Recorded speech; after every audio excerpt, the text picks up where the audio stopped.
Good evening, ladies. Knock it off, will ya? Well, good evening. It's time for lunch in New York, time for breakfast in Chicago, and time to get up and go home in Beverly Hills. This is Fred Drymar. And John Tini. Bringing you the Drymar-Tini Report. The big story of the day is that a previously unknown minority group has been discovered in the United States. They are known as the Pedrango Americans. Their spokesman, Peter Foster, is the only member of the group. He says he has no demands and wants absolutely nothing. In consumer news, a food and health inspector arrested the owner of a Kansas City butcher shop today. It seems that traces of meat were found in the hot dogs. Friends, in our Hollywood Does Have a Heart department, honeymooners Orville Gray, 93, and his bride, 22-year-old Marcy Jane, have been invited as guests on the set of Mission Impossible. In Madison, Wisconsin yesterday, a man petitioned the court to have his name changed from Mickey Mouse, stating that the name has made him the object of ridicule. His petition was denied by Superior Court Judge J. Donald Duck. On the human side of the news, today's Human Interest Award goes to Miss Rose Benson, a spinster lady from Peoria, who for the past 20 years has been taking in runaway boys and running away with them. The Supreme Court today reversed a lower court ruling which had upheld an earlier decision by a circuit judge allowing an injunction which would restrain a defendant from contesting an order to force him to show cause why he should not be enjoined from initiating a lawsuit. Everyone involved has been taken to a home.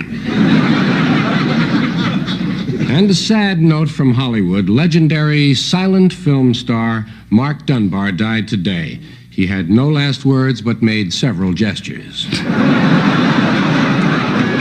Turning to our medical file, Dr. Herman Berger today spent 6 hours performing a delicate heart transplant over the telephone. The operation was successful. Unfortunately, it was a wrong number. In other medical news, the wife of Charles Edwards, an employee of the Polaroid Company, gave birth to a 7-pound baby boy this morning after having been pregnant for 60 seconds. Also, the wife of William Hughes, an employee of the Xerox Corporation, has given birth to quintuplets so far. With the news from across the tracks, here is Stafford Cripps. Friends, this is Stafford Cripps bringing you views of the news from across the tracks. Fire swept through Mom's barbecue palace last night, completely destroyed the entire building and everything in it. Damages may run as high as $35. In an unrelated incident, last night the home of Marvetta Morrison was broken into by a burglar. The only one in the house at the time was Miss Morrison's pet parrot. As the burglar ransacked the living room, the parrot carefully opened the door of his cage, quietly slid down the stand to the floor. Walking on tiptoes, the parrot sneaked along the wall, climbed up the desk, and crawled on his stomach to the telephone. He waited patiently until the burglar went into another room. Then he quietly picked up the receiver, dialed the police department, and yelled into the telephone, "Polly wants a cracker." And now, hopscotching the headlines by datelines and deadlines. Detroit, the automobile industry, has come up with a new device for car safety. It's a series of safety belts which prevents the driver from leaving the house. Ecuador, the government of Ecuador, has again increased the size of its territorial limits. Today, it seized the city of Omaha. The underwater world is mourning the passing of its star, Waldo the Wonder Clam. During a party given for a flamenco dancer, Waldo was mistaken for a pair of castanets and Lady of Spain to death. Today, popular Major League catcher Moose Mulvaney was a hero at the ballpark. But it happened before the game. As Moose was warming up, he saw a little girl fall from the first row of the upper grandstand. Moose ran over and caught her before she hit the ground. Then, from force of habit, he wheeled and threw her to second base.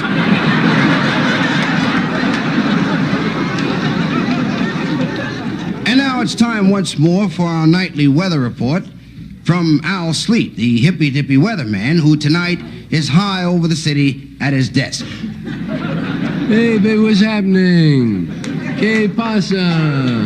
Al Sleet here, you hippy-dippy weatherman with all the hippy-dippy weather, man. Well, I guess you were a little bit confused and surprised at the weather over the weekend, especially if you watch my show Friday night, man. No one was expecting a mudstorm. But what it was some moist air from the Gulf and a dust storm from the west, and bam, mud, you know. We'll have scattered mud showers throughout the night, tapering off to a mud drizzle, and if the temperature keeps falling as it is, we can expect widely scattered mud flurries tomorrow afternoon. But the forecast for the states is clear.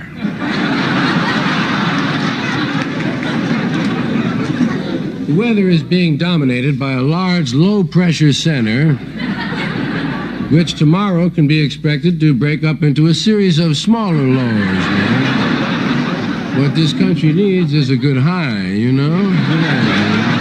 Yeah. Thanks, Sal. I got it, buddy. Yeah. In winding up, friends, we'd like to say, remember that it's okay to drink like a fish if you drink what the fish drink. Good night.